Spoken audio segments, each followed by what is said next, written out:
Just a quick review. In this section of the program, we've talked about a key moment as a situation or event in which you feel threatened, vulnerable, or upset.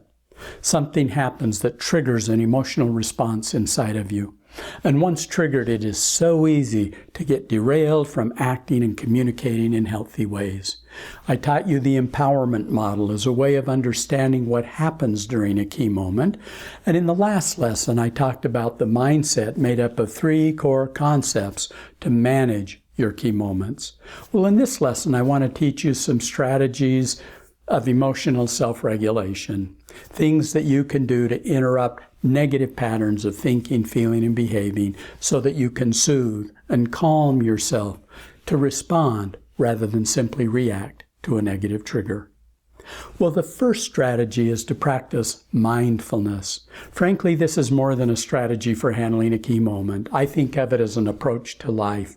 Mindfulness is paying attention to your moment-by-moment experience in a compassionate, non-judgmental way. Notice the 2 components of mindfulness. The first is conscious attention. In other words, you're witnessing, you're observing your immediate experience, including what's going on in your mind, your body, and or your surroundings. The second is paying attention in an open, curious, non-judgmental way.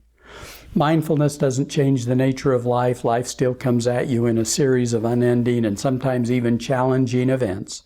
But as you learn to quiet yourself and observe or witness these events, as well as your thoughts and your feelings, you gradually become more centered and grounded. You become able to respond to events from a deeper and quieter place inside. You don't force this. It emerges as you learn to observe your various thoughts, feelings, and behavior from this place of compassion and non-judgment. I consider mindfulness to be a foundational practice for anybody who wants to learn to handle his or her key moments and become more emotionally mature. A second strategy for handling a key moment is to alter your physiology. You know, there's a physiology that accompanies depression and anxiety and anger or hurt and so on. By altering your physiology, you consciously choose a state that's incompatible with a negative state. For example, stand up or sit up right now and notice a shift in your energy. Assume a power stance. You'll feel different simply by changing the way you hold your body, how you use your gestures, or even the expression on your face. Sometimes, by the way, you need to calm down, and so you want to soften your face, your shoulders. That's the best strategy, but other times you may need to generate more energy. You'll use different physiology depending upon the emotional state you desire to create. Another strategy is stop ruminating. This is rehashing an incident over and over again in your mind. Ruminating and brooding fuel your negative emotions like anger and hurt and resentment. They're the opposite of self-soothing and cause you to feel aggrieved and justified in your negativity. So ask yourself if ruminating and holding on to your negative feelings is helping or hurting. Is it strengthening or weakening to you in your relationship? Is that what you want? Another technique is to pause and become aware of your breathing. This is actually a form of mindfulness. Take a few minutes to notice your in-breaths and your out-breaths. Count them if you like, or just watch them until you find yourself calming down. It sometimes helps to do an in-breath through your nose and an out-breath through your mouth. Here's another breathing technique. Imagine that you're making a box. Breathe in for a count of 4. Hold for a count of 4. Exhale for a count of 4. Hold for a count of 4 at the bottom of that exhale. Paying attention to your breathing does 2 things. First, gives you a focus to divert your attention from ruminating or negative thinking. And second, it helps calm your body. Stay with your breathing for as long as necessary. This is a natural and powerful way of putting yourself into a more positive frame of mind. Another technique is to scan your body. Start with your head and go down all the way to your toes. Notice any physical sensations, particularly where you feel tension. Breathe into those places to relax them. Be aware particularly of any tension here in your forehead or in your jaw or in your shoulders, and make it a point to relax them. You can also alter your emotional state by listening to music. Could be music to calm you or to energize you if you find yourself retreating into a funk.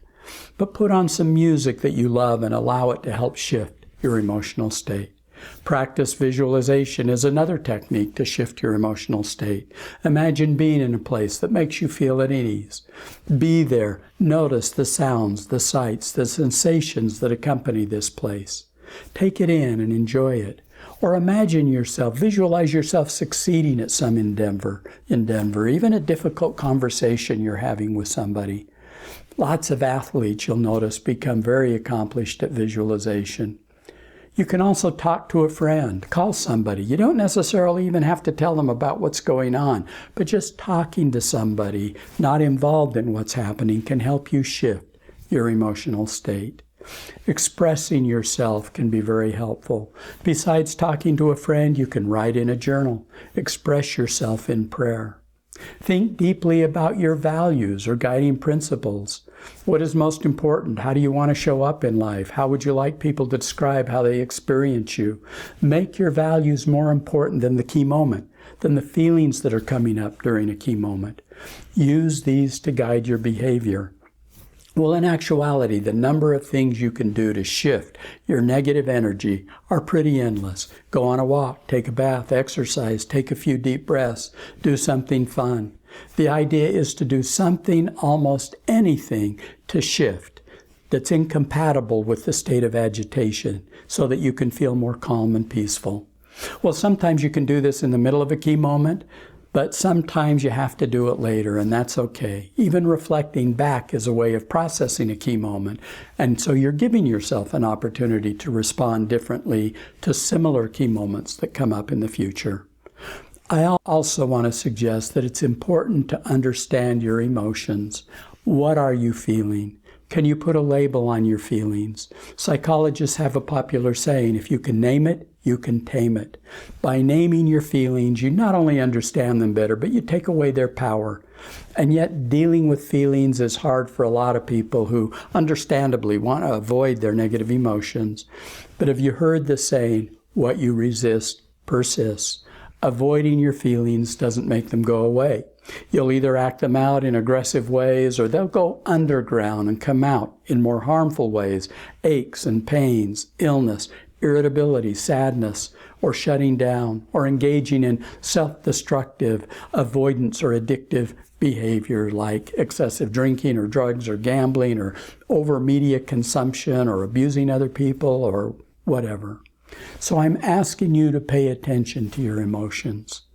Pay more attention to what's going on during a key moment. And this is a short pause in which you look inside and you ask yourself what you're feeling in the moment. And the idea is to give your feelings space. You're not trying to get rid of them. You want to relax into them. Allow them to be. It's okay to feel anxiety or fear or irritation, whatever it might be that's coming up. Be compassionate about what you feel as a way of taking care of yourself when you notice persistent negative emotion.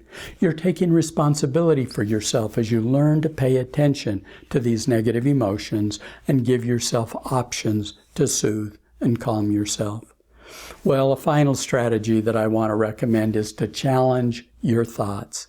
As you know from the empowerment model, thoughts are the primary creator of your feelings, behavior, and ultimately results.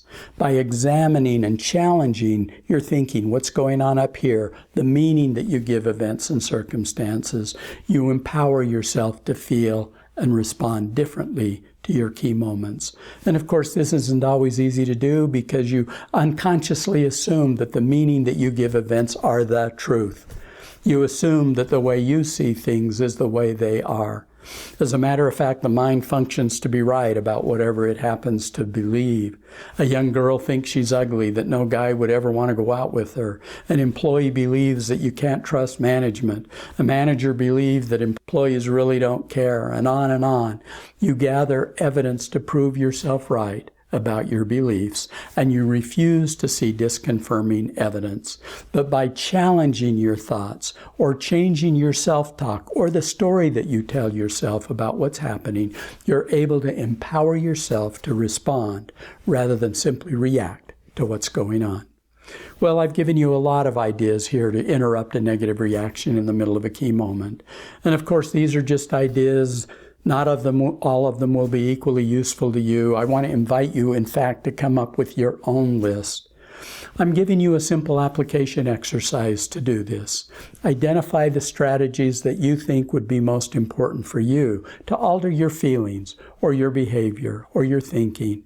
Things that you can do that will work for you, which you can draw from when you're in the middle of a key moment. You won't be able to build healthy relationships or use the communication skills that I'm going to be teaching you if you aren't able to manage your own emotions. That's why this is so important. Let's move on to the next section of the program.